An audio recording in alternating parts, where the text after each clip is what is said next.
नमस्कार, बहुत बहुत स्वागत। टीवी 100 का बेहद खास कार्यक्रम धर्म धर्म मुस्कान अबीर के साथ आप देख रहे हैं। उत्तर प्रदेश के इटावा जिले के बकेवत थाना क्षेत्र के अंतर्गत दादरपुर गांव में कथावाचक मुकुटमणि के साथ कथित जातीय भेदभाव और अमानवीय व्यवहार के मामले ने पूरे प्रदेश को झकझोर कर रख दिया। यादव समुदाय से ताल्लुक रखने वाले मुकुटमणि को ब्राह्मण न होने के कारण कथित रूप से पीटा गया, उनकी चोटी काट दी गई, घंटों बंधक बनाकर नाक रगड़वाने, अपशब्द कहने, मूत्र छिड़कने जैसे अमानवीय हरकतें की गई। वायरल वीडियो में अपमानजनक दृश्य सामने आने के बाद प्रशासन हरकत में आया। पुलिस ने तुरंत कार्रवाई करते हुए 4 मुख्य आरोपियों को गिरफ्तार कर जेल भेज दिया। कथावाचक का आरोप है कि उनकी जाति पूछकर जानबूझकर उन्हें निशाना बनाया गया। वहीं पुलिस का दावा है कि कथावाचक ने खुद को ब्राह्मण बताया था, जिससे बाद में विवाद भड़क गया। इस संवेदनशील मामले में अब नया मोड़ तब आया जब कथावाचक को बुलाने वाली यजमान महिला रेणु तिवारी ने कथावाचक मुकुटमणि पर छेड़छाड़ और धोखाधड़ी जैसे गंभीर आरोप लगा दिए। रेणु तिवारी ने आरोप लगाया कि कथावाचक ने पूजा पाठ के दौरान अनुचित व्यवहार किया, जानबूझकर उनका हाथ पकड़ा। इसके बाद ब्राह्मण महासभा के प्रदेश अध्यक्ष अरुण दुबे ने एसएसपी इटावा से मुलाकात कर कथावाचक और उनके सहयोगी के खिलाफ शिकायत दर्ज कराई है। वहीं समाजवादी पार्टी के जिला अध्यक्ष प्रदीप शाक्य ने इस घटनाक्रम को एक तरफा बताते हुए कथावाचक के अपमान की निंदा की और आरोप लगाया कि अगर छेड़छाड़ जैसी बात थी तो पहले पुलिस में शिकायत क्यों नहीं की गई। इस पूरे मामले ने सामाजिक सांप्रदायिक सौहार्द और धार्मिक आयोजनों में जातीय पहचान और इसी के साथ उनकी भूमिका पर गंभीर बहस छेड़ दिया है। उधर इटावा में जातीय तनाव के बाद उपद्रव और पुलिस पर पथराव की घटनाएं भी हुई, जिसमें अब तक 19 उपद्रवी गिरफ्तार किए जा चुके हैं और 13 वाहन सीज किए गए हैं। जिले में हालात को नियंत्रण में रखने के लिए भारी पुलिस बल तैनात है। सीसीटीवी फुटेज और वायरल वीडियो के आधार पर पहचान कर कड़ी कार्रवाई की जा रही है। लेकिन ये नया भारत है, इस नया भारत में इस तरीके की हरकतें, अमानवीय हरकतें एक्सेप्टेबल नहीं है। सरकार कहती है सबका साथ, सबका विकास, सबका विश्वास। तो अभी फिलहाल क्या हो रहा है हिंदुस्तान में, ये दृश्य देखकर आप जरूर दंग हो जाएंगे। तो कथावाचक बनने के लिए किसी विशेष जाति की अनिवार्यता या फिर नैतिक, धार्मिक या फिर संवैधानिक रूप से नहीं है। कोई भी व्यक्ति जो धार्मिक ग्रंथ जैसे रामायण, भागवत गीता आदि का गहरा ज्ञान रखता हो वो कथावाचक कर सकता है। लेकिन इस तरीके की जो हरकतें, अमानवीय हरकतें समाज में देखी गई, वो कड़ी निंदा करने वाला है। और इसी के साथ हमने आपको इसलिए बताया है क्योंकि यहाँ पर साफ स्पष्ट हो जाना चाहिए कि जो फिलहाल अभी हिंदुस्तान के किसी भी कोने से ऐसी जो वाकया या फिर मामले निकलकर सामने आते हैं वो पूरी तरीके से गलत है। जो समाज में धारणा फैली हुई है कि सिर्फ ब्राह्मण जाति के लोग ही कथावाचक कर सकते हैं, ये समाज ने बनाया। सनातन धर्म इसकी इजाजत नहीं देता। सनातन धर्म सिर्फ यही कहता है जिसे रामायण, भागवत गीता का गहरा ज्ञान है, जो व्यक्ति धार्मिक ग्रंथों की जानकारी रखता है और ऐसे में सही उच्चारण या फिर व्याख्या या फिर आध्यात्मिक दृष्टिकोण से कथा कर सकता है, उसकी जाति कोई भी हो वो कथावाचक कर सकता है। तो तब ऐसी धार्मिक तौर से, संवैधानिक तौर से जब ये सही है तो कौन है ये सामाजिक लोग इस तरीके की हरकत करते हुए नजर आए और इन पर वाकई कार्रवाई होनी चाहिए। और इस तरीके की जो भ्रांतियां, इस तरीके की जो मानसिकता बनी हुई है उस पर बहुत ही कड़ी कार्रवाई होनी चाहिए और ऐसे लोगों के खिलाफ अभियान चलाना चाहिए। और खुद जिसने कथावाचक करवाया उसने खुद आरोप लगा दिया। अब वाकई सवाल उठता है, हम किसी के फेवर में नहीं है, लेकिन सवाल है कि अगर उनके साथ छेड़छाड़ हुई, का हाथ पकड़ा गया कथावाचक की तरफ से, फिर भी उन्होंने कथा चलवा दी। और जब यहाँ पर जाति पूछा गया कि जाति क्या होती है, इंसानियत सर्वोपरि है। और यही वजह है कि हम ये खास कार्यक्रम लेकर आते हैं उन तमाम लोगों के लिए जो धर्म के नाम पर अधर्म करते हैं। और हम जानेंगे कि क्या है असली धर्म और धर्म के नाम पर क्या अधर्म लोग कर रहे हैं। धर्म का सही ज्ञान आपको हो तो इस तरीके की हरकत ना हो। और ऐसे में भारत का संविधान धार्मिक स्वतंत्रता और समानता का अधिकार देता है। तो आप कौन हैं इस तरीके की हरकत करने वाले?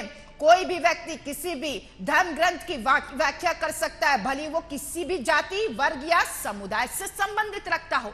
ये तमाम चीजें हैं। इस तमाम चीजों पर ध्यान केंद्रित करते हुए हम चर्चा करेंगे। जो अभी भी नए भारत की बात करते हैं, इस नए भारत में इस तरीके की हरकत हम कैसे एक्सेप्ट करें, और ये क्रूरता और इस तरीके की जो मानसिकता है हम उसे कैसे दूर करें, ये बड़ी बात है। और इसीलिए हम अपने पैनल में सिर्फ और सिर्फ धर्म गुरुओं को ऐड करते हैं। मेरे साथ मोहम्मद उस्मान है, मुस्लिम धर्म गुरु है, आपका बहुत बहुत स्वागत।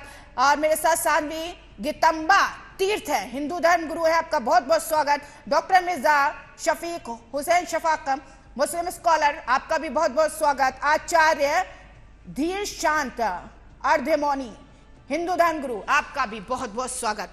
मुझे लगता है सबसे पहले साध्वी गितंबा जी, मैं आपके पास आऊंगी।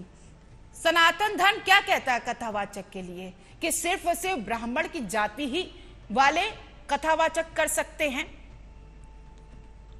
नहीं, तो ये जो हरकत हुई है, ये हरकत हुई है। हाँ, एक मिनट, कथा का ज्ञान भी तो होना चाहिए। आप मंच पर बैठ करके और जीवा हिला हिला करके लपलपा करके उल्टा सीधा गीत गाओगे, उल्टा सीधा भगवान के विषय में बोलोगे, तो ये आप कथावाचक थोड़ी हो। आप मेरे धर्म का मजाक कर रहे हो। अगर वहां आप मंच से उतारे गए हो तो कोई बुराई नहीं है। हमारे यहाँ हर संप्रदाय में लोग आए हैं संत बन करके, यहाँ तक कि रविदास भी संत बन करके आए हैं, कहीं अपमान नहीं हुआ है। लेकिन जब आप हमारे धर्म के खिलाफ, और वो भी ब्राह्मण बाहुल्य क्षेत्र में जाकर के बोलेंगे, तो भाई वहां तो बर्दाश्त करने की क्षमता नहीं होगी। हाँ, अगर आपको जरा सा भी ज्ञान होता तो आप मंच पर बैठ करके एक संस्कृत का श्लोक तो बोलते। सृष्टि या सर्वरूपा जगत विधौ पालिनी, ऐसा तो बताते आप। आपने तो कुछ नहीं बोला। रात से हम सपने में आए, खटिया टूट गई, चरा नहीं, कौन सा भजन है भैया? तो जिस तरह से इन्होंने हमारे धर्म का मजाक उड़ाया है, वो भी ब्राह्मण बाहुल क्षेत्र में, ये नहीं होना चाहिए। दूसरी बात, देवकी नंदन ठाकुर है, क्या वो ठाकुर नहीं है? वो भी तो कथा कहते हैं, सम्मान करते हैं, कितने ब्राह्मण सुनने जाते हैं। लेकिन कथा की एक रूपरेखा होनी चाहिए। कथा का एक मतलब कहा गया है कि मेरा शास्त्र जो है, जो शास्त्र का जानकार है, जिसके अंदर दृष्टांत रखने की क्षमता हो, जिसके अंदर हमारे तर्कों को बताने की क्षमता हो, वो मंच पर बैठेगा। यहाँ यादव और हरिजन और ठाकुर और ब्राह्मण की बात नहीं है, यहाँ धर्म की बात है। धर्म के साथ मजाक हुआ है, और मजाक अगर होगा, वो भी एक महिला के साथ छेड़छाड़ आप कर रहे हैं। मेरा शास्त्र कहता है कि अगर मेरा सवाल, ठीक है, नहीं, एक मिनट आप रुकिए पहले, एक मिनट, मेरी बात तो सुनिए थोड़ी, आप फिर बाद में बोलिएगा। उस महिला की बात नहीं सुन रही हूं। मैं किसी का फेवर नहीं कर रही हूँ, मैं मानती हूँ गलत है, ठीक है, गलत सलत पढ़ना या फिर किसी धर्म की जानकारी गलत देना, क्या उसकी सजा यही है? उसकी सजा यही है? उसको मुंडवा, नहीं, उसको मुंडवा दिया जाए, इसकी सजा यही है? उसमें मूत्र छिड़कवाया जाए, इसकी सजा यही है? बताइए, उसको पीटा जाए, इसकी सजा यही है? वहाँ के लोग ये कह रहे हैं कि ऐसा नहीं था। लेकिन अब एक आदमी बोल रहा है कि मेरे ऊपर छिड़का गया। आपको कैसे पता कि गलत सलत कथा उन्होंने पढ़ी? क्यों, उनका बार बार आ रहा है यूट्यूब पर, देखिए आप। उनकी बहुत सी कथाएं अब आ रही यूट्यूब पर, आप देखिए ना। आपने यूट्यूब पे ये नहीं देखा, आपने यूट्यूब पे ये नहीं देखा उनका बाल मुंडवाया गया, उन्हें पीटा गया, उन्हें बंधक बनाया गया, मूठ छिड़का। क्या ये सनातन धर्म इजाजत देता है? तो उन्होंने कैमरे में दिखाया कहा कि हमें कहाँ कहाँ मारा गया है? कहीं तो दिखाया नहीं। उन्होंने कहीं तो एक चोट नहीं दिखाया कि हमें यहाँ चाकू लगी, यहाँ गोली लगी, यहाँ बंदूक लगा, यहाँ क्या लगा। उनका बाल मुड़ा गया, ये गलत है। लेकिन आप मंच पर जाने से पहले हमारे धर्म का ज्ञान करिए, मजाक मत करने जाइए आप। उन्होंने मजाक किया है मेरे धर्म का। आप YouTube पर देखिए उनका कैसा कैसा वो प्रवचन कर रहे हैं, किस तरह से मजाक मेरे धर्म का उड़ा रहे हैं। यादव ठाकुर की बात नहीं है। मेरे यहाँ तो रविदास से मीराबाई ने गुरु मंत्र लिया था, छत्राणी थी और चमार से गुरु मंत्र ली थी। ये है मेरा शास्त्र। भगवान गरुड़ का, भगवान विष्णु का वाहन गरुड़, और वो जाकर के कौवे से ज्ञान लिया है, काकभुसुंडी से। मेरा धर्म कभी मना नहीं करता, लेकिन आप ज्ञाता तो बनो। अब हम चल करके मुसलमानों के कुरान के बीच में बोलने लगे, जिसका मुझे ज्ञान नहीं है, तो वहां तो बाल मुड़ा गया, यहाँ शायद हमें गोली मार दी जाती। जिस चीज का हमें ज्ञान नहीं है, उस चीज को हम जाकर के मंच पर आपके कुरान के विषय में उल्टा सीधा बोलना शुरू करें, तो क्या ये उचित होगा? हाँ, ये तो उचित है? हाँ, उचित तो आपको ये भी नहीं लगना चाहिए, नाक रगड़वाना। आप तो उसको पर्दा डाल रही है, नहीं, गलत चीज को आप हवा मत दीजिए।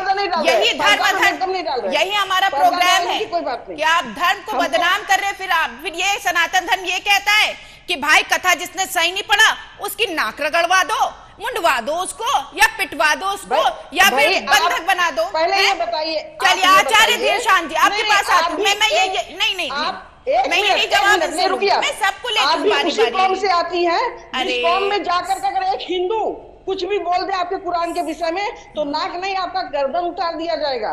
कहाँ देख लिया गर्दन उतार दिया? किसकी गर्दन उतर गई बताएं जरा। बहुत जगह उतर चुकी है। अरे कन्हैया का आपने देखा है? बस खाली कैंची से वो क्या उसका गला जाके उतार दिया गया है क्या? आप तो देखिए, हम एक चीज जानते हैं, मैं असामाजिक तत्व वाले लोगों को, सौहार्द बिगाड़ने वाले लोगों को हवा नहीं देती, चाहे वो किसी भी जाति या धर्म का हो। जो हुआ है वो नहीं होना चाहिए। लेकिन कथावाचकों को सोच करके मंच पर जाना चाहिए। आप सही। और दूसरी बात ब्रह्मचर्य का ज्ञान हो। 7 दिन ब्रह्मचर्य में व्यक्ति रहता है तब जाता है मंच पर। आप औरत के साथ छेड़छाड़ कर रहे हैं, इसको आप करें कि हम तोप रहे हैं। जिस औरत के साथ है उससे जाके पूछिए। आप ही तो न्यूज में दिखा रही हैं कि उस औरत के साथ छेड़छाड़ हुआ और वहां आदमी कह रहा है कि नहीं चुप रहो नहीं तो भागवत खंडित हो जाएगा। अरे खंडित होने की बात नहीं, आप पता नहीं कितने औरतों के साथ क्या क्या किए हैं और उसका परिणाम आपके सामने है। हमारे कथावाचक रहे हैं, आसाराम बापू जेल में रहे हैं, ठीक है, राम रहीम रोज जेल में रहे हैं। इस तरह से अगर गलत आप करोगे तो जाओगे। लेकिन ये चीजें उसके साथ नहीं होनी चाहिए थी, उसे ले जाके थाने में दे देना चाहिए था। ये हम जानते हैं। ठीक है मैं आपके पास आऊंगी आचार्य धीरशांत जी। मैं आपसे ये जानना चाहूंगी कि अगर कोई भी, ठीक है, जैसा कि सानवी जी ने बोला है कि हमने जाति और धर्म के आधार पर नहीं, लेकिन कथावाचक गलत तरीके से धर्म के सामने जो व्यक्ति लोग बैठे हैं गलत तरीके से उसको प्रस्तुत करना, उसको लेकर लोग भड़के हुए हैं। तो ये जो हुई है अमानवीय कृत्य किसी व्यक्ति के साथ, भले ही उसने कोई भी कथा गलत बताई हो, मारना, पीटना, मुंडा करना और इसी के साथ बंधक बनाना, मूत्र का छिड़काव करना, ये एक्सेप्टेबल है क्या? सनातन धर्म इसकी इजाजत देता है? देखिए, आप सब लोगों को नमस्कार। जितने भी मेरे बंधु बैठे हैं सबको मैं नमस्कार करता हूं। जय श्री राम। कोई भी समुदाय, कोई भी संविधान, कोई भी राष्ट्र इस प्रकार के कृत्य को कभी भी स्वीकार नहीं कर सकता। आप किसी के ऊपर मूत्र छिड़कें, किसी के बाल काटें, किसी की बेइज्जती करें। रही बात की कथा व्यास कैसा होना चाहिए, श्रोता कैसा होना चाहिए, जिस प्रकार हम अपने बच्चों का विवाह करते हैं, रिश्ता करते हैं, वैसे ही श्रोता और वक्ताओं का रिश्ता होता है। मैं 522 कथा कर चुका हूं। मैं भी ब्राह्मण परिवार में जन्मा नहीं हूं, लेकिन मैं वैष्णव फिलॉसफी से, मैं वैष्णव आचार्य हूं और मैं भी कथा करने जाता हूं। सब लोगों को मेरे बारे में ज्ञान है। मुझे बहुत बढ़िया चीज कही है आपने देशांत कहा गया है। देशांत जी, इसी पे मेरा एक सवाल ऐड कर लीजिए। एक मेरा सवाल ऐड कर लीजिए। बताइए। आप जहाँ कथावाचक करने जाते होंगे, पता होगा कि ना आप कथावाचक हैं? पता होगा कि लोगों को पता होगा आपने फला जगह आपने कथा की है, फला जगह आपने कथा की है। जब ये व्यक्ति सुनिए तो, जब ये व्यक्ति कथा कर रहा है, किसी ने अगर कथा करने के लिए बुलाया, ये देखकर ही बुलाया होगा ना कि इसने भाई इस व्यक्ति ने यहाँ कथा की है। समझ रहे हैं क्या कहने? अभी हमारी बहन जी ने बहुत अच्छी बात कही कि जो शास्त्र की व्याख्या करता है, जो शास्त्र के दृष्टांतों से श्रोताओं को संतुष्ट कर देता है, इतनी क्षमता कथावाचक में होनी चाहिए, कथा व्यास में होनी चाहिए। कथा व्यास केवल ब्राह्मण वर्ण से होगा ऐसा कहीं भी शास्त्रों में नहीं लिखा है। शास्त्रों में ये बताया गया है कि जो परंपरा में गुरु से दीक्षा लिए हुए है, जो प्रमाणिक संप्रदाय में दीक्षित है, जो साधु संतों का संग करता है, ठीक है, वो अपने गुरु की आज्ञा लेकर कथा बांट सकता है। अब रहा बात कि ये जो सज्जन कथा कर रहे थे, आपने भी तो वीडियो देखी होगी ना? आपने भी वीडियो देशांत देखी होगी। अच्छा, उसमें क्या गलत उन्होंने बोला है कथा में? आप तो कथा करते हैं, सानवी जी बोले गलत सलत बता रहे थे और वीडियो के आधार पर ऐसा है। बहुत सारे वीडियो उनके वायरल हो रहे हैं। उन्होंने कथा की थी, बहुत सारे उनके वीडियो वायरल हो रहे हैं। वो तरह तरह की आवाज निकाल रहे हैं, लेकिन उसकी सच्चाई पे हम कुछ नहीं कह सकते। लेकिन दूसरी बात एक ये है कि आज अगर आप देखोगे तो हमारे बड़े बड़े संत, जैसे आदरणीय बाबा रामदेव जी हैं, वो भी यादव समुदाय से। हमारे एक बहुत बड़ी संस्था चलती है इस्कॉन, उसमें अंग्रेज लोग सन्यासी पद तक हैं, वो सन्यास की दीक्षा ग्रहण कर चुके हैं। सन्यासी मतलब जिनका यही नहीं पता इनकी जाति क्या है, वो लोग तो अंग्रेज हो गए। तो वैष्णव जो संप्रदाय है, चैतन्य महाप्रभु की आज्ञा से जगत गुरु श्रील प्रभुपाद जी ने हम सबको जात पात से दूर रहकर और ये कहा है कि हरि को भजे सो हरि का हो। ऐसे बहुत सारे दृष्टांत हैं इसमें शास्त्रों में कि जैसे भक्त प्रहलाद महाराज हैं, उनके दादा और दादी अदिति महारानी और कश्यप मुनि थे, लेकिन उन दोनों की जो संतान हिरण्यकशिपु और हिरण्याक्ष वो असुर कहलाए। तो ऐसा क्यों हो गया? तो हमारे यहाँ कर्म के अनुसार वर्णाश्रम का निर्धारण होता है और इस सिद्धांत का प्रमाणिकता भगवत गीता में भी भगवान ने कहा है, श्रीमद् भागवत में भी है और अन्य शास्त्रों में भी इसका प्रमाण होता है। दूसरी बात क्या होता है कि हम पहला ही श्लोक अगर पढ़ते हैं अपने श्रीमद् भागवत का, सच्चिदानंद रूपाय विश्व उत्पत्ति दी तबे तापत्रे विनाशाय श्री कृष्णाय वयम, उसमें बता दिया गया सच्चित आनंद रूपी भगवान है जो इनके बारे में जान लेता है अपने गुरु से, फिर वो इनकी कथा कहने का अधिकारी हो जाता है। उसके लिए कोई अगर बीच उसमें कथा चल रही है, ठीक है, पहली बात तो बीच कथा में व्यवधान नहीं डालना चाहिए।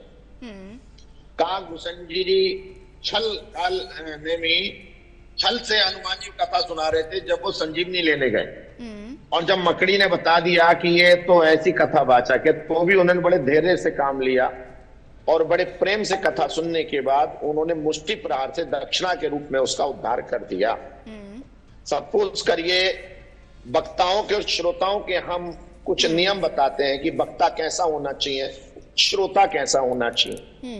तो अगर वाइदाब है कथा व्यास, तो आप ये कथा 3 दिन के कथा बुक करने देते हैं, उस समय आपको कथा व्यास से पूरी जानकारी ले लेनी चाहिए थी। और अगर आपने वो पूरी जानकारी नहीं ली तो कहीं ना कहीं आपके ऊपर कमी रही। मुझे ये लगता है जिन्होंने कथा करवाई है उनको पूरी जानकारी लेनी चाहिए थी। मैं सबको ऐड कर लेती हूँ। मुझे लगता है कि छोटे शब्दों में समझना चाहूँ, आप भी किसी को कथा करने के लिए बुलाएंगे, आप भी तो जानकारी लेंगे। नहीं, इन्होंने कथा की, देखिए वो 10 बार हमारे हमसे कथा कराने जो लोग आते हैं वो हमारा YouTube पे वीडियो देखते हैं, हमसे वीडियो मंगवाते हैं, फिर हमसे पूछते हैं कि भाई आपके गुरु महाराज कौन है, फिर हम उनको गुरु परंपरा बताते हैं कि भाई देखो हमारे गुरु महाराज भगवत पाद महाराज हैं, तो गलती तो यहाँ पे उनकी है ना जिन्होंने कथा करवाया। भक्ति सिद्धांत और दूसरी बात ये है, आपने कथा तो करवाया, आपने तो आरोप भी लगा दिया छेड़छाड़ का, तो आपने शिकायत क्यों नहीं कराई? आपने पुलिस में शिकायत क्यों नहीं कराई? ये सारे पहलू हैं जिसमें कोई शिकायत का विषय नहीं है। देखिए पुलिस में कुछ नहीं कर सकते, हम 10 डिबेट देखते हैं, अन्य धर्म गुरुओं में यही हो जाता है। कभी कभी हमारे डिबेट में बहुत सारे मुस्लिम धर्मगुरु भी ऐसी बातें कर देते हैं जो ज्ञान से परे होती है, तो इसका मतलब नहीं है उनकी पुलिस कंप्लेंट कराई जाए। नहीं तो ये भी तो नहीं कि आप मारो पीटो गंजा करो, ये भी तो नहीं है ना। का मतलब ये है आप कानून तो हाथ में ना लो ना। ये आप धर्म गुरु, आप सिखाइए लोगों को क्या कर रहे हैं। ये समाज में सौहार्द बिगाड़ने की कोशिश है और बढ़ावा मत दीजिए, रोकिए इस चीज को। धर्म की बदनामी है। 10 सेकंड दीजिए। संतों का कथावाचकों का स्तर होता है, कुछ जिनको हम कहते हैं उत्तम, कुछ मध्यम होते हैं और कुछ कनिष्ठ होते हैं, ठीक है। और गीता में ये कहा गया है कि अगर पापी से पापी भी कोई भगवान का भजन कर रहा हो तो उस समय उसको साधु समझो। बिल्कुल उस समय उसको साधु समझो अगर कोई भजन कर रहा है। देखिए शराब बेचने वाले का सम्मान है, ठीक है। मैं सबको ऐड कर लेती हूँ सर। देखिए टाइम निकला जा रहा है। मैं बहुत अच्छी बातें आप कर रहे हैं, अच्छा लग रहा है सुन के कि क्या होना चाहिए, ठीक है। आपके पास आती हूँ देशान जी, डॉक्टर मिर्जा शफीक हुसैन जी, मैं आपके पास आऊंगी। हर धर्म ये सिखाता है कि आप बराबर का दर्जा दीजिए और इसी के साथ इंसाफ की बात करता है। जो हुआ यहाँ पर इटावा में, आप उसको कैसे एक्सप्लेन करेंगे? जो हुआ क्या सही हुआ है? ऐसा ही होना चाहिए था कि आप अपनी जाति छुपा के, आपको नॉलेज नहीं है, आए आप चले धर्म को लेकर जानकारी देने। देखिए मुस्कान अबीर साहिबा, जो अभी गुफ्तगू मैंने सुनी साध्वी साहिबा की और जो हमारे अभी कथावाचक हैं जो अभी गुफ्तगू कर रहे थे, उन लोगों की गुफ्तगू से जो नतीजा निकल रहा है कि अगर उसने कुछ गलत पढ़ा उस कथावाचक ने, तो उसका मतलब ये नहीं कि आप उसके खिलाफ किस तरह की बातें करें। जो सजाएं दी गई कि उसके चेहरे पर आप पेशाब छिड़क दें, आप उसको गंजा कर दें, आप उसके सर को मूंड दें और उसको मारे पीटें। सबसे आसान तरीका और सरल तरीका यही है कि अगर कोई गलत है, कुछ है, तो उसकी कंप्लेंट कीजिए आप। और पुलिस के हवाले कर दीजिए। आप खुद फैसला ना करने लग जाएं, कानून अपने हाथ में ना लें।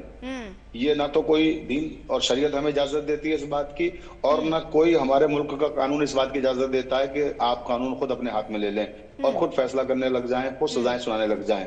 और खुद देखिए, हमारे यहाँ, मैं क्योंकि खुद मुस्लिम स्कॉलर हूँ और मैं खुद कथावाचक हूँ, और मैं कथावाचक ही की हैसियत से इस वक्त एडमिंटन में हूँ, कनाडा में आया हूँ अभी जर्मनी से होके, फ्रैंकफर्ट से, और मैं यहाँ पहुंचा हूँ कल ही।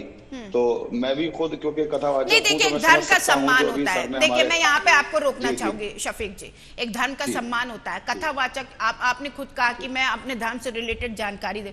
इंसान जो आया है सैकड़ों की तादाद में अपने धर्म से रिलेटेड जानकारी लेने आया है, आप गलत सलत वहां पर जानकारी देंगे तो ऐसे में मुस्लिम समाज में या फिर मुस्लिम धर्म में ऐसे लोगों को आप कैसे देखते हैं, ये बताइए आप।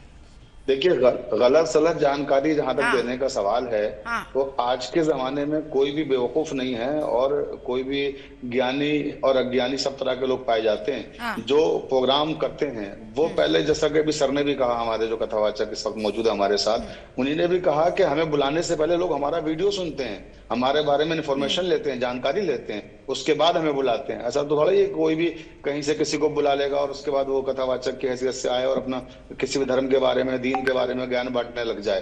तो ये सारी चीजें तो उन लोगों ने भी, जिन्होंने बुलाया होगा, तो उन्हीं ने कुछ ना कुछ उसकी इंक्वायरी की होगी और देखा होगा।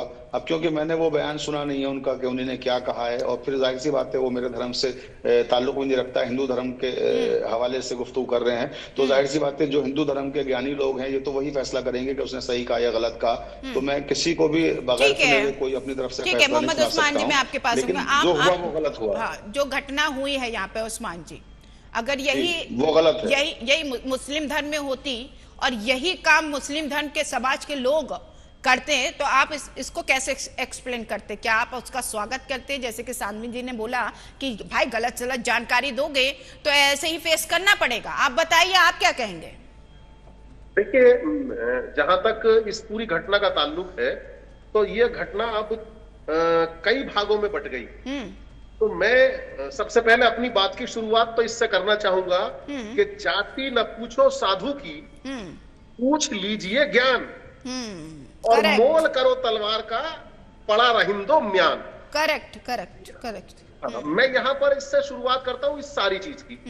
लेकिन अब जब घटना, मैंने कहा कि ये कई भागों में बट गई, तो सबसे पहली घटना तो ये है कि जो घटना लोगों के सामने आई, और वो प्राथमिक दृष्टि में ये सामने आई कि किसी कथावाचक का, उसके साथियों का घोर अपमान किया गया, उनकी पिटाई की गई, और ऐसी चीजें उनके साथ की गई जिसका यहाँ बयान नहीं किया जा सकता।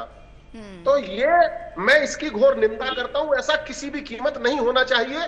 न मेरे मजहब में इस बात की इजाजत है, और न ही जिस धर्म से जुड़ा मामला है उस धर्म में इस बात की इजाजत है। अब बचा इससे आगे का। इससे आगे इस सब चीज को लेकर कुछ प्रतिक्रियाएं अलग अलग तरीके से होने लगी, और वो प्रतिक्रियाएं, क्योंकि हमारे इस देश का माहौल है और यहाँ लोकतांत्रिक व्यवस्था है और यहाँ पर सियासत भी हावी है, तो उस सब चीज को मैं केवल इन दो पंक्तियों में कहना चाहूंगा कि नेवला और सांप दोनों लड़ते लड़ते थक गए। नेवला और सांप दोनों लड़ते लड़ते थक गए, एक तमाशा करके सब पैसे मदारी ले गया। तो मैं इस सब चीज पर उन सबको निशाना बनाने की बात करता हूं जिन्होंने अपने नीत स्वार्थ से इस सब चीज को बहुत आगे बढ़ाने की बात की है। अब मैं आगे बढ़ाने से मुराद मेरा यहाँ पर न्याय मांगने से नहीं है। मैं न्याय मांगने की हिमायत करता हूं, न्याय मांगा जाना चाहिए, और जिसने भी गलत किया है उसे सजा दी जानी चाहिए।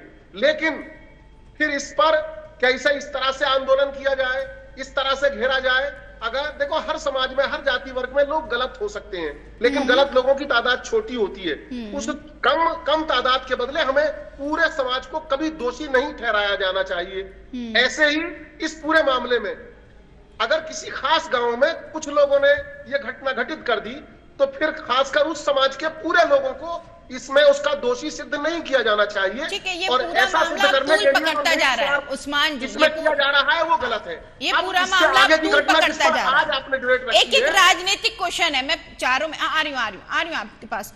चारों में अपने गेस्ट से ये देखिए, हो जाएगी। ठीक है, मैं थोड़ा आप लोगों का माइंड पढ़ना चाहूंगी यहाँ पर। जो मैं सोच रही हूँ क्या वाकई वही है उस्मान जी? अब पता ये चला कि उन पीड़ितों के साथ भी, जिनके साथ मारपीट की गई, अत्याचार किया गया, उन कथावाचकों के विरुद्ध भी मुकदमा लिखाने की बात की गई है। तो ये एक और तरह से, यानी मैं तो कहता हूं अगर कोई गलती हो गई तो गलती जितना जो जल्दी मान ले उतना ही बेहतर होता है। गलती हो गई, लेकिन उस पर पर्दा डालने के लिए गलती किसकी मान रहे हैं आप? कथावाचक की मान रहे हैं या फिर कथावाचक के साथ जो व्यवहार हुआ उसको मान रहे हैं? किसकी गलती मान रहे हैं आप? नहीं, उसमें देखिए अब ये तो आप जांच का विषय हो गया। पुलिस पर वो तमाम सारी वीडियो नहीं, अगर नहीं सुनिए तो, अगर मुस्लिम धर्म में ऐसा होता, मेरी बात सुनिए, नहीं मेरी बात सुनिए, आप थोड़ा अपने पर लेकर देखिए। अगर मुस्लिम धर्म में ऐसा होता और जो हुई है एक कथावाचक के साथ, चलिए नाम कोई भी जाति का हो, गलत सलम जो उसके साथ व्यवहार हुआ, जो मुस्लिम धर्म में भी ऐसा ही होता? जी नहीं, मेरा धर्म इस बात की इजाजत नहीं देता, बल्कि सनातन भी नहीं, सनातन धर्म इजाजत नहीं देता, सनातन धर्म इजाजत नहीं देता। हाँ, दलील के आधार पर, तर्क के आधार पर अपने सामने वाले की अगर कोई बात गलत है तो उसका रद्द कीजिए। खासकर जो ज्ञानी लोग होते हैं, चाहे वो कम ज्ञानी हो या अपने आप को ज्ञानी जो कहता है, वही तो कथा करेगा और वही लोग। अरे किसने ज्ञानी बना के कथा करने के लिए बोल दिया? मेरे ख्याल से वही गलत है, पहचानना चाहिए था भाई। आप कथावाचक हो कि नहीं? आप इतने सैकड़ों लोगों को बैठा के आप एक धर्म की जानकारी दे, कुछ बोलना चाह रहे हैं धीरशान जी, क्या बोलना चाह रहे हैं? मैं आपको बताऊं उस्मान जी का, उस्मान जी आपकी बातें पूरी हो गई, पूरी कर लीजिए फिर धीरशान जी। बात पूरी कर लेने दीजिए उस्मान जी, बात पूरी हो गई। हाँ, मेरी बात पूरी रह गई। तो देखिए, मैं जब अपने धर्म की मैं बात करूं, तो देखिए मेरा धर्म तो केवल धर्म के बीच ही नहीं, मेरा धर्म तो जैसे रब, जिसे खुदा माना गया तो रब्बुल आलमीन कहा गया। जो इस पैगाम को लेकर आए आखिरी नबी, उनको रहमतुल्लिल आलमीन कहा गया, यानी तमाम के लिए रहमत, वो तमाम का रब। ऐसे जब हम ज्ञान की और उसकी बात की गई है मेरे उसमें मजहब में, तो मेरे मजहब में तो कहा गया कि अगर आपको ज्ञान लेने के लिए चीन भी जाना पड़े तो जाएं, यानी अपनी उस दीवार को हम गिराएंगे तो ज्ञान कहीं से भी हासिल करें। ठीक है, ये ज्ञान देखिए, एक सेकंड, यहाँ पे ज्ञान की बात नहीं हो रही है, यहाँ पे ये बात हो रही है कि आपको क्यों नहीं नॉलेज रही, जो कथावाचक को आप यहाँ पे बुला रहे हो या फिर उससे कथा करवा रहे हो, क्या आपको वाकई इस चीज की नॉलेज थी कि ये वाकई कथावाचक है? धीरशान जी जवाब दीजिए। देखिए एक बात सुनिए, यहाँ धर्म कोई भी गलत और सही नहीं है कि मेरा धर्म सही है और इस धर्म में, हमारे सनातन धर्म में कभी भी किसी भक्त को, कथा व्यास को हम बेइज्जत नहीं कर सकते। दूसरी बात मैं कहता हूं कि ये मुद्दा गलत था।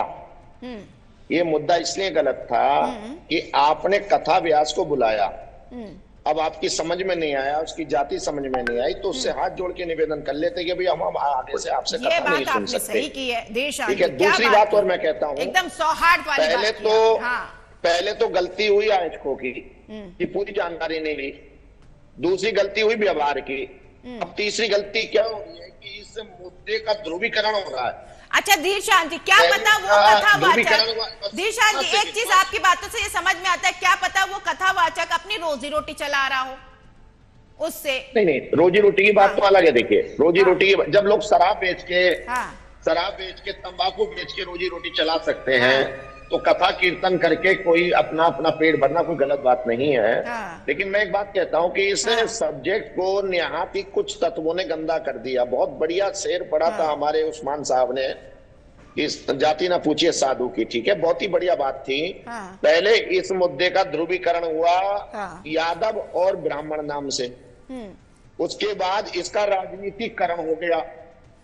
अब इस मुद्दे को तरह तरह के विषय डाल के, मसाले डाल के इसको और ज्यादा विवादित बनाया जा रहा है, क्योंकि हमारे भारत में तोड़फोड़ हो रही है, उपद्रव हो रहा है, पुलिस पे पथराव हो रहा है। जिनको कोई काम नहीं है, जिनको कोई काम नहीं है, वो अनावश्यक रूप से, मुझे नहीं लगता इसे धर्म से जोड़कर देखना चाहिए। ये आप सही पॉइंट पे आए हैं देशान जी, आप बहुत सही पॉइंट पर आए हैं। आग लगा रहे हो, आप गाड़ियों में आग लगा रहे हो, क्या उससे कथावाचक ज्ञानी हो जाएंगे?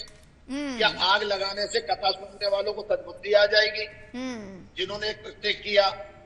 ठीक है, तो कहीं ना कहीं चूक दोनों तत्वों से थोड़ी थोड़ी हुई है, लेकिन उस चूक का मतलब ये नहीं कि उससे हमारे भारत की संपत्ति को नुकसान पहुंचाया जाए। और इस विषय को खत्म करने की जगह समस्या का समाधान तो ढूंढ नहीं रहे, हम इसमें और आग भड़का रहे ताकि ये आज तो इटावा की या बहराइच की बात है, कल को यूपी की हो जाए, यूपी के बाद भारत की हो जाए और उसके बाद फिर लोग इसमें अपनी रोटियां सेकने लगे। ठीक है शफीक जी, मैं आपके पास आऊंगी। अब यहाँ पर अब बात होती जाति धर्म ये तमाम चीज, इसको लेकर पथराव भी हो रहा है, प्रदर्शन भी हो रहा है, लोगों में गुस्सा भी फूटता नजर आ रहा है। यादव समाज का था या इस वजह से ऐसा हो रहा है, इसे राजनीतिक रंग दिया जा रहा है? अगर ये ब्राह्मण समाज का होता तो क्या ऐसी ही हरकत होती इनके साथ? देखिए, जैसा कि अभी उस्मान साहब ने भी कहा कि हमारा जो दीन है, इस्लाम है, वो कहता है कि ये जाति जो तबकाती तकसीम है उसके खिलाफ है। हम इंसानियत का सम्मान करते हैं और एहतराम करते हैं। कुरान शरीफ में आया है, इन्ना अक्रमकुम इंदल्लाहि अतकाकुम, तुम में ईश्वर के नजदीक, अल्लाह के नजदीक वो इंसान है कि जिसका किरदार अच्छा है, चरित्र अच्छा है, वो नहीं जिसके पास पैसा बहुत है, दौलत बहुत है। तो जात की कोई बात नहीं करता इस्लाम, और इस तरह की चीजों को गलत ठहराता है। अब रहा ब्राह्मण और यादव होने का मामला, तो ये अगर इसको सियासी रंग दिया जा रहा है, जैसे कि अभी हमारे सर ने भी कहा कि सियासी रंग नहीं दिया जाए इसको, अगर सियासी रंग दिया जा रहा है तो ये गलत बात है। अब इस मसले का समाधान होना चाहिए, इसको खत्म करना चाहिए। ठीक है, गलती जिससे भी हुई, अब उस गलती का कुछ ना कुछ वो भी तो है ना, यहाँ पे ये हो गया भी तो होना चाहिए। यहाँ पे शफीक जी यहाँ पे इसलिए ये होगी, मेरे ख्याल से ये आंसर मुझे ना सांधवी जी से लेना चाहिए। सांधवी जी, आपको नहीं लगता? अच्छा ठीक है, उनसे संपर्क टूट गया। शफीक जी, यहाँ पर इस वजह से ये विवाद हो रहा है क्योंकि कथावाचक यादव से था और इसे राजनीतिक रंग देते हुए सांप्रदायिक सौहार्द को बिगाड़ कर और यहाँ पर राजनीतिक रोटी सेकने की पूरी कोशिश की जा रही है। अगर की जा रही है तो हम किस पार्टी को माने जो इस तरीके से इस मामले पर राजनीति कर रही है? देखिए, पार्टी कोई भी हो, अगर इस पर राजनीति कर रही है तो वो गलत है। हम किसी पर्टिकुलर पार्टी आपको लग रहा है कि राजनीति हो रही है, इस पर इतना बवाल जो हो रहा है, जो चीज जैसे कि धीशान जी ने बोला कि अगर गलत बोला तो ठीक है, माफी मांगे, कोई बात नहीं, हटा दीजिए। ये जो इतना उपद्रव हो रहा है, विवाद हो रहा है, तूल पकड़ता हुआ नजर आ रहा है, तो क्या आपको समझ में आ रहा है कि इसको राजनीतिक रंग दिया जा रहा है और इससे वाकई इससे फायदा उठाने की कोई पार्टी कोशिश कर रही है? बिल्कुल, राजनीतिक रंग तो दिया ही जा रहा है, इसलिए कि इस तरह की घटनाएं आम सी बातें हैं, होती रहती हैं, ऐसा नहीं है। लेकिन जिस तरह से इस के साथ किया गया है, मुकुट मणि जो है कथावाचक, ये चीजें कि भाई पेशाब मुंह पे छिड़क देना या उसको गंजा कर देना, उसके बाल काट देना, ये चीजें जो है, मैंने पहले भी कहा और अभी फिर कह रहा हूँ, ये काबिल मजम्मत है। इसकी निंदा जितनी हो उतनी कम है और ये गलत है, हर तरीके से गलत है। मगर अब इसको इशू नहीं बनाना चाहिए। पुलिस अपना काम कर रही है, पुलिस ने 4 लोगों को गिरफ्तार भी कर लिया है जिन लोगों ने उसके साथ बदतमीजी की है या इस तरह का गलत बर्ताव किया है। तो पुलिस अब अपने लेवल पे इस चीज को देख रही है, तो पुलिस को देखने दे, अदालत को देखने दे, लेकिन इसको सियासी मुद्दा ना बनाए। अब सियासी मसला बना करके माहौल खराब ना करे देश का। तो देश का माहौल खराब करने से और जो मोहब्बत और प्रेम का जिस तरह धार्मिक मामले को राजनीतिक रूप दिया जा रहा है, देशान जी, जो यहाँ पर हो रहा है। और मेरा सवाल, क्योंकि साध्वी जी से मेरा सवाल था, ये सवाल मैं आपसे कर लेती हूँ, अब जवाब दे दीजिएगा आप जो कहना चाह रहे हैं कि ये यादव समाज से था इसलिए इसके साथ हुआ। अगर ब्राह्मण समाज का होता तब भी इसके साथ होता क्या? अगर यादव समाज से था, एक छोटी सी बात मैं कहता हूँ, अगर यादव समाज में था तो जो भागवत कथा कर रहे थे भगवान श्री कृष्ण उस यादव समाज में ही प्रकट हुए, अवतार लिया उन्होंने। अगर यादव समाज इतना खराब होता तो भगवान इस वंश में ही क्यों प्रकट होते? दूसरी बात, भगवान श्री कृष्ण यदु वंश में अपना अवतार करते हैं, भगवान श्री राम क्षत्रिय वंश में करते हैं, ठीक है, और वामन भगवान प्रकट होते हैं, लेकिन उसकी पूजा तो ब्राह्मण लोग ही करते हैं। तो हम तो कहीं ना कहीं वर्णाश्रम उससे एक दूसरे जुड़े हुए हैं। अब विषय आती है पंडित जी, ब्राह्मण जी, 2 शब्द होते हैं कि पंडित का मतलब होता है ज्ञान, जो ज्ञानी होगा वो पंडित जी कहलाता है। पंडित कोई जाति नहीं है। जाति तो एक हमारे यहाँ वर्णाश्रम चलता था, वो कर्मों के आधार पर चलता था। सबसे पहले ब्राह्मण, उनको भगवान का मुख कहा गया, फिर क्षत्रिय, इनको भगवान की भुजाएं कहा गया, फिर उदर कहा गया और चरणों को कहा गया पुत्र। तो हमारे जब किसी को मान देना होता तो हम उसके चरण छूटे, तो जब शूद्र भगवान के चरण है तो हम इनको चरण छू के फिर मत्थे से क्यों लगा रहे हैं? इसका मतलब यह है कि ये शरीर के 4 जो अंग हैं, मुख है, हाथ है, उदर है और पैर है, ये सब जरूरी है और सब एक ही शरीर के हैं और समान योग्य हैं। जो जितना अच्छा कर्म करता चला जाएगा वो ऊपर उठता चला जाएगा। और अगर कोई ब्राह्मण कुल में जन्म लेकर गलत काम करता है, हो सकता है उसको लोग रावण माने, हो सकता है उसको हिरण्यकशिपु हिरण्याक्ष माने, तो हमारे कर्म सबसे सर्वोपरि है। कथावाचक क्या ज्ञान देती है? आपने इतनी अच्छी बात कर दी, लेकिन वो कौन समाज के लोग हैं जो इस तरीके की हरकत को अंजाम देकर भी अपने गुनाहों को नहीं एक्सेप्ट कर रहे हैं? वो कथावाचक का मतलब क्या है? अभी सफीक साहब ने कितनी बढ़िया बात कही कि भाई वही चीज ज्ञान सुनने के लिए आए थे। क्या पहली बार कथावाचक में बैठे थे? कितनी बढ़िया बात कही उन्होंने कि भाई हमारे मजहब में सब कुछ वो होता है। देखिए आज क्या होता है, कभी कभी जो उपद्रव आप इस कथा में देख रहे हैं, कहीं कहीं वो उपद्रव आपने देखा होगा कि लोग मुस्लिम समाज के नाम पर, कुरान के नाम पे, अल्लाह अकबर के नाम में आपने उपद्रव भी देखे होंगे पहले। तो वो कभी भी मुस्लिम धर्म या कुरान उसकी इजाजत नहीं देता। ऐसी हमारा भागवत शास्त्र कहता है हमें कि उन्होंने कहा कि कीर्ते यद अध्याय तो विष्णु त्रेतायाम यजतो मखाए द्वापरे परिचर्यायाम कलौतधारी कीर्तनाथ। कलयुग में जो हरि नाम का कीर्तन करेगा, हरे नाम हरे नाम हरे नाम ईवा केवलम कलौ नास्ते वनास्ते वगतिर अन्यथा, जिसकी जीभ पर हरि का नाम आ जाएगा, जो भगवान के नाम का संकीर्तन सुनाएगा, सत्संग सुनाएगा, वो हमारे सम्मान के योग्य है और हमें उसका सम्मान करना चाहिए। उसमें जात बिरादरी का कहीं भी कोई रोल नहीं है। जीव भगवान का नाम लेगी तो वो हरिदास बनाएगी, और हरिदास जब तक नहीं बनेगा जब तक वो किसी प्रमाणिक संप्रदाय में, किसी प्रमाणिक गुरु की शरण ग्रहण किए हुए हो, उनसे दीक्षा प्राप्त हो। बीच में कुछ लोगों ने अपना प्रोफेशन बना लिया, उन्होंने सोचा कि भजन गाएंगे, कथा सुनाएंगे, हमारी कमाई अच्छी हो जाएगी, तो उसका इजाजत, उसकी अनुमति हमारा शास्त्र नहीं देता है। हमारा शास्त्र कहता है कि पहले आप परिपक्व होइएगा, पहले आप अपना को ज्ञानी बनिए, तब ज्ञान बांटना आरंभ करिए। अब कचरा ज्ञान समाज को दूषित कर देता है, समाज को पतन की ओर ले जाता है।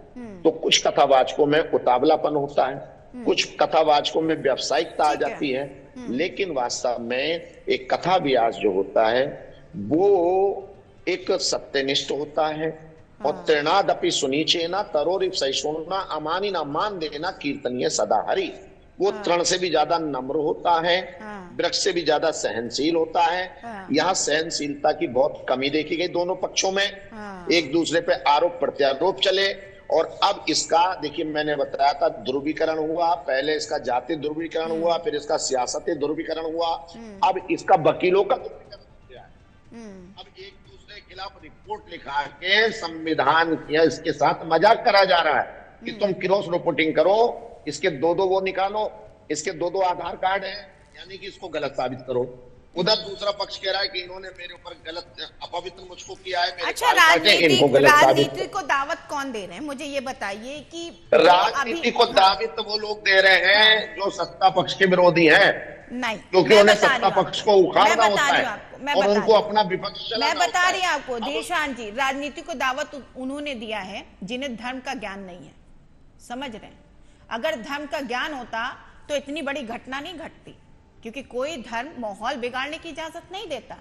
धर्म इंसानियत सिखाता है, धर्म यह सिखाता है कि आप कैसे और किस तरीके से सामने वाले इंसान को अपने व्यवहार से अपना कर सकते हैं। अगर वो गलत है तो आप उसे सजा नहीं दीजिए, आप उसे समझाइए। ये अज्ञानता है जो हुई है उस्मान जी। बिल्कुल, धर्म को लेकर लोगों में आज के सिनारियों में अज्ञानता है कि नहीं, अगर इस कमी को दूर करना है तो क्या मुहिम चलाना चाहिए? इसी क्वेश्चन के साथ मुहिम हमको ये चलानी पड़ेगी। राजनीति जो नेता हैं, आ रही सारे मेहमानों को दी शांत जी, आप इतनी देर से आप अपनी बातें रख रहे हैं ना उस्मान जी के पास। ठीक है, चलिए उस्मान जी। देखिए, यकीनन लोगों के अंदर अज्ञानता है और उस अज्ञानता को दूर करने की जिम्मेदारी जो अपने आप को ज्ञानी कहते हैं, कथावाचक कहते हैं, आलिम अपने आप को कहते हैं और अपने आप को क्या हम इसके बहुत बड़े जानकार हैं, शास्त्रार्थ करने वाले हैं, उनकी यकीनन इस बात की जिम्मेदारी बनती है कि वो लोगों की अज्ञानता को दूर करें और खासकर धार्मिक अज्ञानता को दूर करें। कैसे दूर? मैं यहाँ पर कोई पहला मामला तो नहीं है उस्मान जी। हम सिर्फ एक सनातन धर्म को नहीं बोल सकते। उसी पर लड़ूंगा। मुस्लिम धर्म, सिख धर्म, ईसाई धर्म, जो समाज ने जो यहाँ पर नियम बना दिया, धर्म एक तरफ हो गया, समाज और धर्म एक तरफ, समाज ने धर्म को अपने हिसाब से चला रखा है। ये सत्य है कि नहीं? देखिए, धार्मिक नियम धार्मिकता में लागू होने चाहिए। हाँ। लेकिन जब धर्म से हटकर जब हम व्यवहारिकता में आएंगे तो फिर हमें कानून के नियम मानने पड़ेंगे। और उसके लिए मैं धर्म से ही एक बात निकाल कर देता हूं। जैसे मेरा धर्म कहता है कि तमाम ईमान वाले आपस में भाई हैं, तो यहां पर मेरा कहना है हम जितने भारतवासी हैं वो सब आपस में भाई हैं।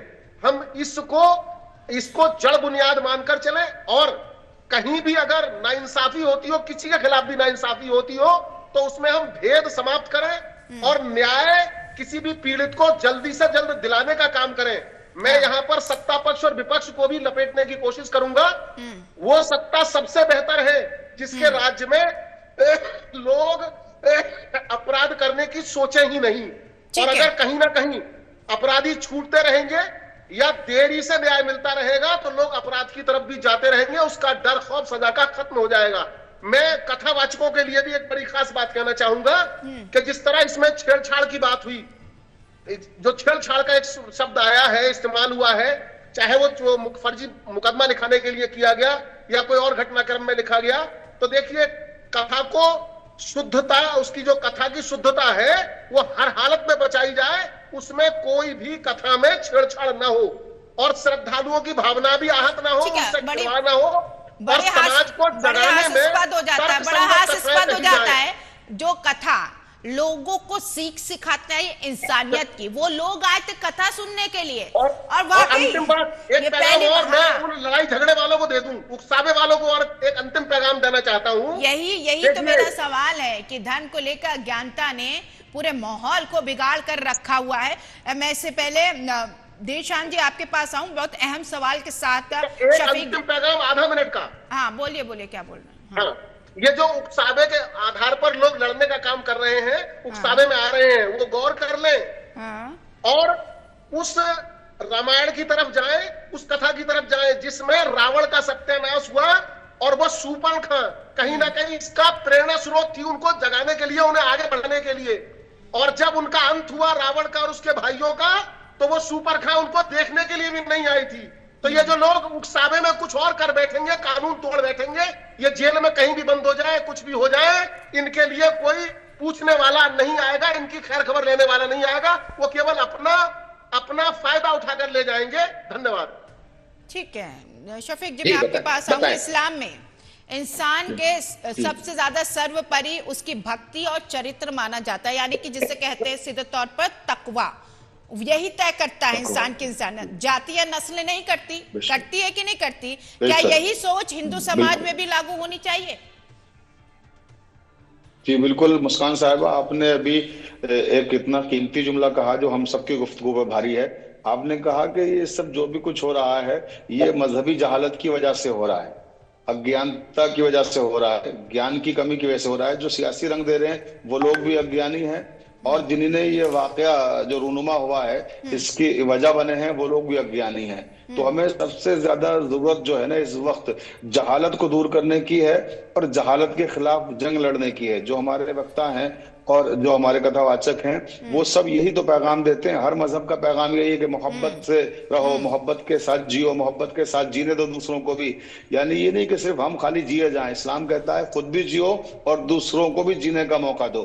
यही इस्लाम की सच्ची तालीम है। उनका जो काम है वो अहले सियासत जाने, मेरा पैगाम मोहब्बत है जहां तक पहुंचे। तो हम तो मोहब्बतों की बात करते हैं, मोहब्बतों का पैगाम पहुंचे, यही दीन इस्लाम का पैगाम है। शफीक जी, लास्ट क्वेश्चन देशान जी से मेरा यही है। देशान जी, आप मानते हैं जो हुआ है जो ज्ञान की कमी से हुआ है और इसको सुधार के लिए क्या कुछ कदम उठाना चाहिए एज अ धर्म गुरु? जल्दी से जवाब दे दीजिए, वक्त की कमी है। हमेशा वक्ता को और कथा व्यास को एक दूसरे की पूरी जानकारी होनी चाहिए। और दूसरी बात, कभी भी कथा के मध्य में या धर्म के किसी भी विषय के मध्य में ये इस प्रकार की अनावश्यक कृत्य नहीं होना चाहिए जो संविधान के विरुद्ध हो। मारा पीटी, अपमान करना, लज्जित करना, ये कभी भी धर्म में नहीं होना चाहिए। बहुत ही आदर पूर्वक, शांति पूर्वक, भाईचारे के साथ, प्रेम के साथ सारे वार्तालाप होने चाहिए। जैसे एक दुकानदार और ग्राहक के बीच में मामला होता है। अगर दुकानदार का सामान पसंद नहीं आया तो ग्राहक का कर्तव्य किसी और दुकान पे जाए। ठीक है, दुकानदार ये को ग्राहक सारी पसंद चीजें नहीं होनी आया, चाहिए। हाथ आने वाले समय में ऐसा ना हो कि अगर सर मैं यहीं पर रोकूंगी sir, I am sorry Dilshan ji, आपकी जो बातें बहुत अहम थी, लेकिन मैं यहीं पे आपको रोकना चाहूंगी। मोहम्मद उस्मान जी, सानवी जी और इसी के साथ डॉक्टर मिर्जा शफीक, आचार्य दिलशान जी, आप चारों मेहमान हमारे साथ जुड़े, महत्वपूर्ण आपने जो वक्त था वो दिया, बहुत बहुत शुक्रिया। ये घटना न केवल पुलिस और प्रशासन के लिए बल्कि यहाँ पर समाज के लिए भी एक चेतावनी है। ऐसे मामले को लेकर गंभीरता से सोचना चाहिए और इसे समाज से मिटा देना चाहिए। फिलहाल एक बड़ी खबर मिल रही है, उसका रुख कर लेते हैं। त्रिस्तरीय पंचायत चुनाव पर हाईकोर्ट ने स्टे हटा दिया है। सरकार को चुनाव कराने की अनुमति मिल गई है। हाईकोर्ट से सरकार को बड़ी राहत मिली है। सरकार और याचिकाकर्ताओं ने सारे अपने पक्ष रखे। चुनाव आयोग जल्द जारी करेगा नया कार्यक्रम। त्रिस्तरीय पंचायत चुनाव मामले में हाई कोर्ट में सुनवाई हुई और सुनवाई के बाद स्टे हटा दिया गया। सरकार को न्यायालय से बड़ी राहत मिली है। सरकार को चुनाव कराने की अनुमति मिल गई है। आज राज्य सरकार और याचिकाकर्ताओं के अधिवक्ताओं ने हाई कोर्ट के समक्ष अपना पक्ष रखा और ऐसे में चुनाव जुलाई माह में ही होंगे और चुनाव का नया कार्यक्रम जारी हो जाएगा। तो बड़ी जानकारी हम आपको दे रहे। त्रिस्तरीय चुनाव को लेकर पेच फंसा हुआ था, अब हाईकोर्ट की तरफ से स्टे हटा दिया गया। अब समय क्या वही रहेगा, डेट वही रहेगी और इसी के साथ जो तैयारियां थी, अमूमन कहीं ना कहीं राहत है ये सरकार के लिए कि जो यहाँ पर रोक लगा दी गई थी, अगर वो रोक बढ़ जाती कहीं ना कहीं यहाँ काफी झटका लगता और बड़ी और अहम खबर है राज्य सरकार के लिए। उत्तराखंड के त्रिस्तरीय पंचायत चुनाव अब होंगे और इसके लिए उम्मीदवारों के लिए भी बहुत बड़ी खुशी की खबर है।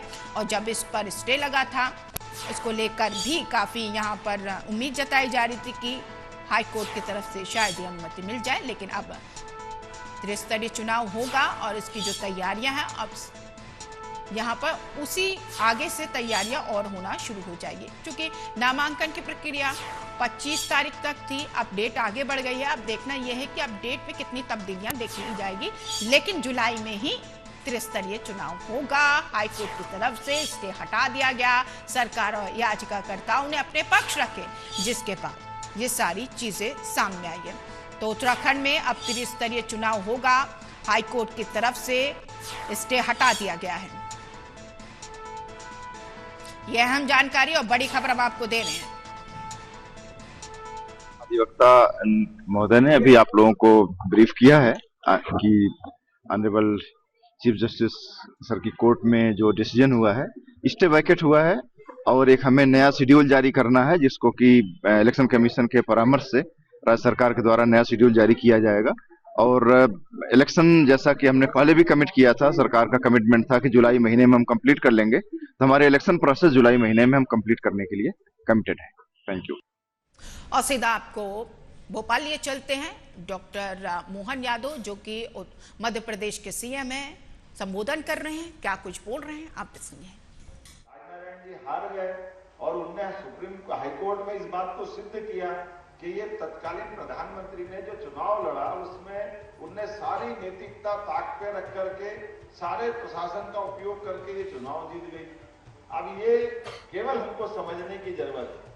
अगर ये हुआ है और कोर्ट उसको 3 साल सुनने के बाद इंदिरा गांधी जी के भी तर्क सारे सुने, राजनारायण जी के तर्क भी सारे सुने और विद्वान न्यायाधीश ने फैसला दिया कि ये मुकदमे में जो शिकायत की गई थी वो सही पाई गई, इसलिए प्रधानमंत्री जी का ये चुनाव में चुना जाना ये अवैधानिक है। अब इसमें क्या गलत था? कुछ गलत आ गया। लेकिन ये जो बात आई है कांग्रेस और कांग्रेस के नेताओं को, ये इनके जिन्स में है। अंबेडकर जी ने संविधान बना करके वो सारी बातें जोड़ करके कही थी कि इस संविधान में तो सब कुछ है, इसका पालन करना चाहिए, लेकिन ये पालन करने वाले हाथ में अगर वो गंदे लोग हो जाएंगे तो इस संविधान का फिर कुछ नहीं कर सकते। संविधान को पालन करने वाले, लागू करने वाले ही करप्ट हो जाएंगे, गलत हो जाएंगे तो फिर कुछ नहीं कर सकते। और ऐसा ही हुआ। संविधान में तो न्यायालयों को भी स्वतंत्रता थी। लोकतंत्र के अंदर संविधान की इस व्यवस्था के भावना के आधार पे तो मुकदमा चला, तो 12 तारीख को तो मुकदमा का फैसला है।